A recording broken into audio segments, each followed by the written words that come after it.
Growing up, I always had poor mental health, but I was probably ashamed and afraid to admit it. Probably just more being a male and in football change rooms and stuff, and you're probably embarrassed, and you probably would have talked to myself and tell myself, there's others struggling more than me, and don't be silly. It's it's nothing what's really worrying you. But further down the line, you start believing that, and you try and fit in with others. And I start struggling, and I used probably gambling for escape, because it started gambling really heavily, and it kept me away from problems. And then when I was losing a lot of money and hurting people around me, I would have led the alcohol in to remove that pain temporarily, which would have led to more problems.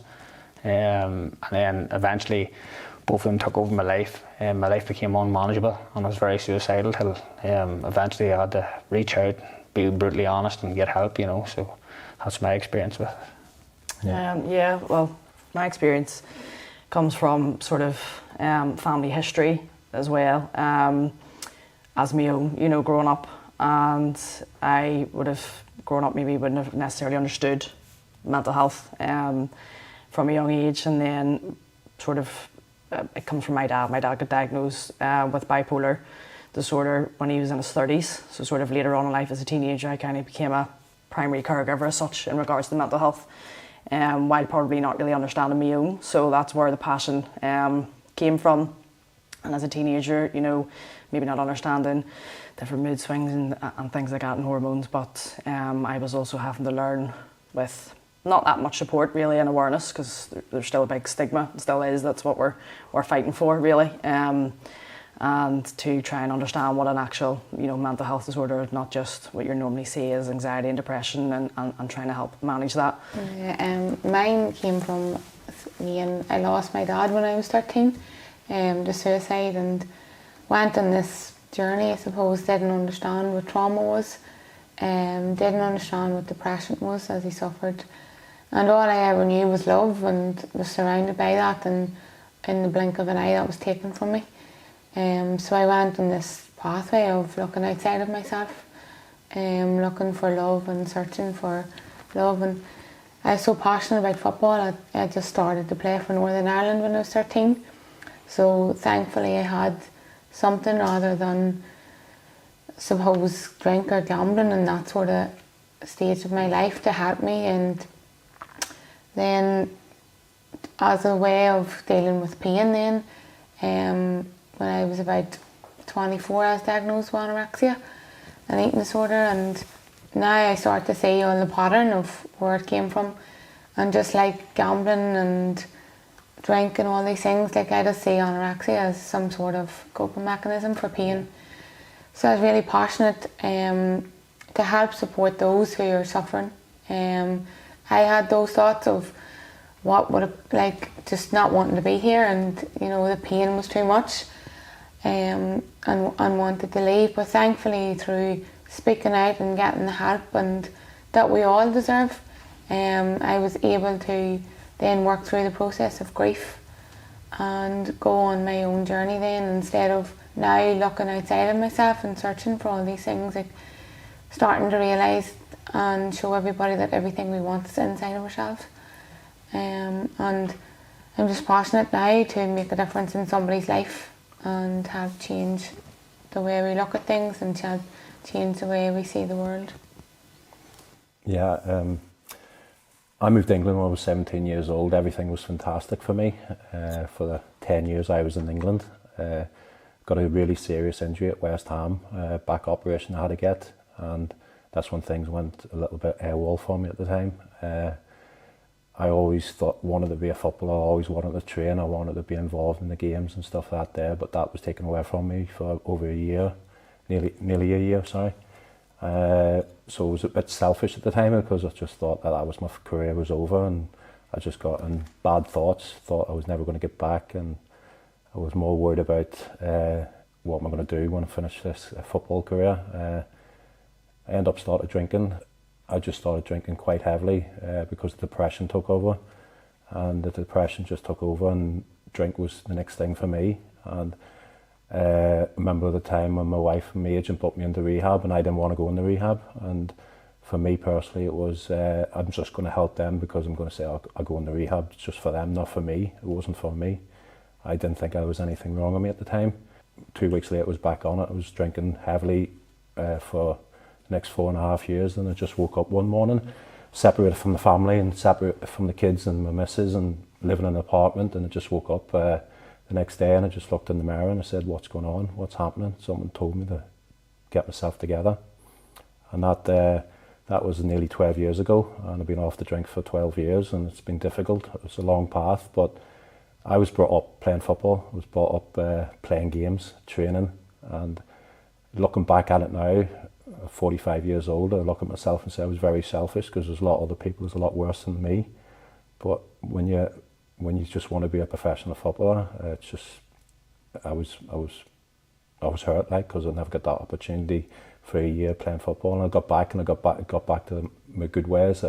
Moved to Greece and changed my life around, and now I'm back over in Northern Ireland. And when I first moved over here, it was difficult because I didn't realise how bad it was with the suicide rates in Northern Ireland. It was serious until we started talking. It has to be talked about, and in this country, people have to open up and talk about the problems, because I didn't do that, and it just exploded. And it was a really hard 4.5 years. And even now, it's sometimes you have bad days, and I speak to my wife. I never spoke to my wife about things before like this until it all happened to me. And it's great to get things off your chest. I think when you talk about it, like, you strip away the mask, and it's like your vulnerability gives somebody else the chance to share their vulnerabilities, and it's like that this should be made normal. You know, we're living in a abnormal world, really, like that there's something wrong with you, but everybody experiences it, you know. And they do. I think it's hard for everyone. I done a radio show in England, and they said, "Why do you not speak about it?" And I said, "Because I'm a man. I'm this hard guy. I'm a guy from Northern Ireland, tough Fermanagh guy. I'm the guy who's bringing money into the house for the family and stuff like that there." And no, I was weak, and I realised that. My problem was I had to help sort myself out before I could help anybody else. It's like somebody said to me, like, the only person that's going to save yourself is yourself. Yeah, 100%. That's what I had to learn. I don't know, everybody's got different ways, like, but it's all the same if you think about it. It's all about, don't be shy, don't worry what other people think about you. At the end of the day, the people who talk behind your back, they're the ones you don't want in your life. You know, my biggest thing is, or my biggest motto, should I say, is, you know, a problem shared is a problem halved. And I think that we just need to drill that into to everyone, young people, adults, and just like you were saying, you know, particularly young men with the suicide rates that are in Northern Ireland. And I just think, as you said, it's still quite a big stigma, and it needs to not be. You know, and I think that the more we get comfortable speaking about uncomfortable things and uncomfortable topics is the way forward, you know, and educating people, whether that be through, obviously we're using the media of sport or other channels, you know. It's very important that we all just start talking about it, and whether it be a small conversation could lead to, you know, having a large positive impact on someone. Yeah. We have a wee mental health champions WhatsApp group, and there was a video put in there last week. Remember the horse, the fox and the mole? Yeah. And I had just went on and shared that in my Instagram story, and 3 people had reached out to me just by something as simple as that I wasn't expecting. And I actually met a fella last night for a coffee, and he was letting something build up in his head that to me is not that bad, but in his head, you know, his problem, he makes it a lot worse in his own head. And once he got it off his chest, and I was the first person he told, and I'm not a close friend of him, but for me just to sit and listen to him, and he didn't get the reaction that he probably would have got off other people. And he texted me a day saying he feels a million times better just getting something off his chest. And you know, so even starting a conversation, if somebody's not at themselves, and you just say to them, "Look, are you okay? Are you sure you're okay? Look, do you want to go for a coffee?" You don't have to try and maybe drag it out of them, but if they know that you're going to be there and not judge them, you know, that can open a lot of doors and opportunities for them to go seek help. And I think it's very, very important just to, if you do feel that somebody maybe is not themselves, maybe they look tired, don't be afraid to say it. You're not going to offend them, and if they do take offence to it, it was worth it, because you ultimately could have saved somebody's life, by just asking them a question, are you okay? I think it's the main thing I notice over my life. I think it's people are scared to talk. They're ashamed of what they're going to, and I think that's the massive thing what people have to understand before it's too late. I think that's what life is like. We're running on autopilot all the time, and people are running away because they feel like if I sit down and all this pain and all this stuff is going to come on top of me. But sometimes people just need an ear. They need somebody to just listen to them, and that's what it is. That's how it starts. And oftentimes then when you break it all down, it's not as big as it's made out to be in your own head. And if we start to bring in the non-judgment, compassion and understanding, then people can be free to be themselves and just, start to own that, okay, like I am going through a bit of a tough time, but often then, just like us, it turns your life around, it changes your life, and you actually, you empower yourself to be like, do you know what, like, it's not the end of the world, and if we can start those small conversations and we start to save lives, then isn't that what life's about? 100%.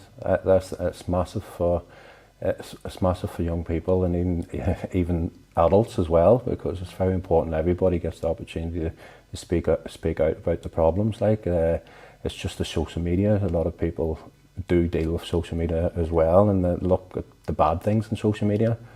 I was talking to my wife the other day about Twitter, and I says, if I go on that, I'll probably end up going mad, because it's just, everything's so sad, you know what I mean? Yeah. It makes you sad, so I always say you have positive people around you, and you try and build positive people around you if you can. It's when you're in the hole and you can't get out of it. I was talking about it before, about my routine was just the same thing every single day, and I had a big drinking involved in it as well, and I couldn't get out of that until something clicked in my head, and it was just I was right down. I knew rightly myself, if I carried on the way I was going, I would probably end up dying through alcohol. And it was just, I was quite lucky to get that opportunity. Something just clicked, and I just said, right, that's it. It was a very difficult time when I went off the alcohol as well, because I thought it was okay, I can go back on the drink again, but no, I knew I was an alcoholic. So I had to own up first before I could carry on. I think you're halfway there once you say, do you know what, I need to talk, or I'm going through this, or do you know what, I am doing this behaviour and addiction, and then you just you feel it's well, I did anyway. You felt this immense relief from your body, and it was just right, now I'm going on the journey. And it's that word what you said, massive relief. It is massive. And remember when I first spoke on the radio in London and said what it was all about, and the guys just stopped, just thinking how can you be like that there, Roy? You've been playing for the biggest clubs in the world. You're earning so much money a year, and I says, at the end of the day, you could be a multi-billionaire and you still have problems. Still not happy. It's you know what I mean? You could be the poorest person, you could be the happiest person in the world. It doesn't matter. Everybody's got different problems. That's a big misconception, isn't it? Yeah. Usually it's an automatic judgment, and just even something that you'd said earlier on, about having that cup of coffee with that person, and what they were building up in their head as something that was really big, and other people may find it, and can maybe dismiss and go, well, that's not that big of a deal, or why aren't they getting on with that, or but each problem is individual to that person. So just because you maybe don't necessarily think it's something to worry or stress about or be anxious about, and let it override their system and override their mind, it's again, problems are individual, and that's where we all need to be that bit more compassionate and understanding, and listening with the intent of listening, so yeah. A lot of people get confused with mental illness and mental health. Yeah. Poor mental illness is diagnosed, and poor mental health can be anything from anxiety, depression, not sleeping, worry, maybe your job, stress, and I would always encourage people, talk. When I'm asked what keeps me well, and I always say talking, and it's the truth, because if the wee scenario I use, if you get a toothache, and you're going to lie maybe 1 or 2 nights max and not sleep, and then you're going to get it sorted. So why would you lay in bed for weeks and months and years with head trouble when you can go and talk and get that sorted? So it's just that first step, isn't it? Yeah. It's just that first step when you can open your mouth and say something to somebody. And I had loads of friends in the game. I had many friends, and it's like when I hit rock bottom, like I've only got a few friends, and they're your close friends, and they're the ones I trust the most, and that's the massive thing. Yeah, so I'm saying about the positive people around you. Have people around you who can look after you. It's like when I went off alcohol, there was people who were saying like, "Go on, you'll be alright, Roy, have another drink," and I stepped away from them people because I knew there wasn't the right people for me. And that's just the truth, you know what I mean? Change, when you change, your circle changes and everything changes, and yeah, that's just, I suppose, that's part of the growth and the evolution of it all. But I think for people, they don't need to know, you don't need to know what's down the line, you just need to know, take the first step, and after that then it all unfolds itself. But just have the courage and bravery to trust yourself and go and seek the help you deserve.